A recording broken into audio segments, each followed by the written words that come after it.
In this video, I'll be diving a little deeper into comfortable viewing distances, so let's go ahead and get started.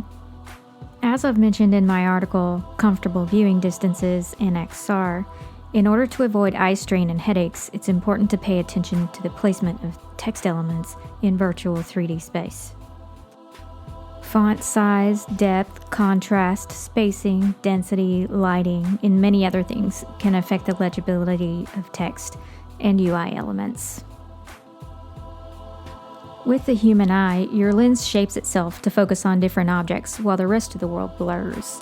This helps your eyes focus on the targeted objects while reducing eye strain. As you get older, the lens hardens and makes it more difficult to quickly focus on objects that are too near or too far. And when this happens, if something's too close to read, it's going to hurt your eyes. That's why, as you see people age, they have to start holding things out further to read them more comfortably. The current lenses in XR headsets are fixed focus, kind of like the aged eye, only instead of taking a longer amount of time to shift focus, it's unable to shift the focus at all. This causes eye strain as our actual eyes are working harder to try to shift focus on objects in digital space. One of the first things people say when I mention needing glasses to see in a headset is that I could just wear contacts. People who wear contact lenses should be fine, and that would be an ideal solution. However, keep in mind that not everyone is able to wear contact lenses for various reasons. Custom prescription lenses are available, but they're costly for the individual and impractical for shared devices. Remember that those of us who need these prescription lenses also have to pay for our everyday glasses. And depending on the medical condition, many people need prescriptions updated more frequently than once a year. So it's not sustainable to have to buy new prescription lenses for every XR headset in addition to everyday glasses each time the prescription changes. Tech companies such as C-Real are working on ways to simulate real-world depth of field in real time by tracking your eyes and digitally focusing on that area or that object, much like the human eye would naturally behave.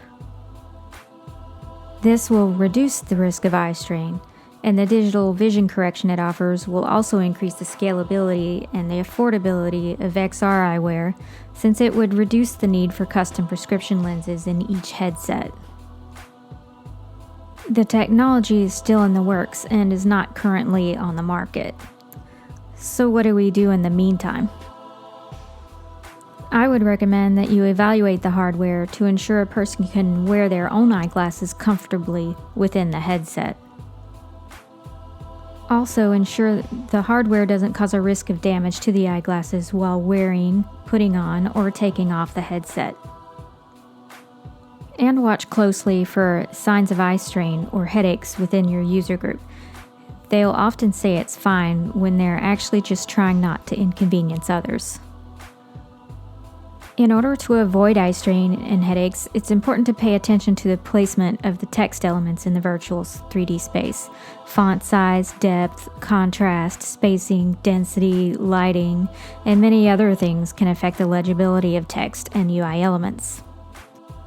Try to keep text at an optimal viewing distance of 2 to 3 meters from the viewer. 1.2 meters is the minimum recommended distance for text content, but that could still cause eye strain.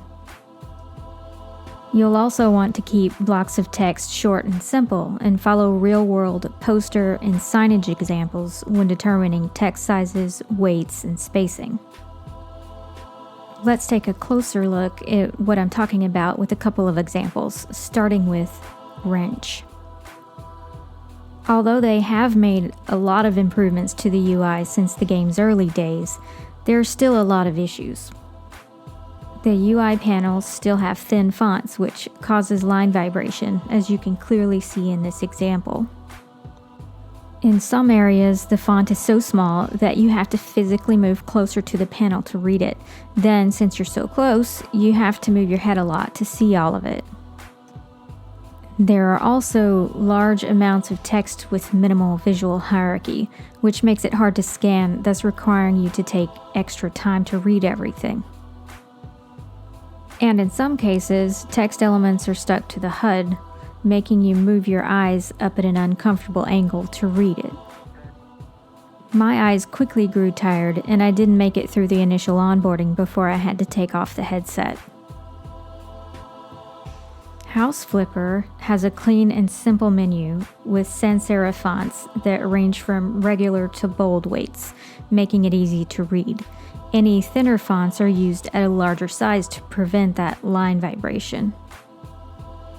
They present the information in small blocks of text with a nice line spacing so it's easy to scan. However, it would be better if the paragraph font size was a little bit larger for easier legibility. The actual panels are placed at a comfortable viewing distance. However, the height and the size of the panels makes them hard to reach. It would be better if they lowered the panel so that the top of it was at or below eye level with a tilt. That way, it wouldn't be obscuring your view of the environment, and it would also make it easier for touch interactions and reach. I highly encourage you to check out these experiences for yourselves. I've included the links in the show notes. So for a quick recap, be sure to keep blocks of text short and simple. Follow real-world poster and signage print examples when determining text sizes, weights, and spacing. Try to keep text at an optimal viewing distance of 2 to 3 meters from the participant. Try to place your UI panel's main text elements at or just below eye level. Explore options for using foveated rendering to work around the current limitation of the fixed focus lenses currently in XR headsets. Be sure that eyeglasses fit under the headset when you're selecting or advising on devices for your client or your target audience.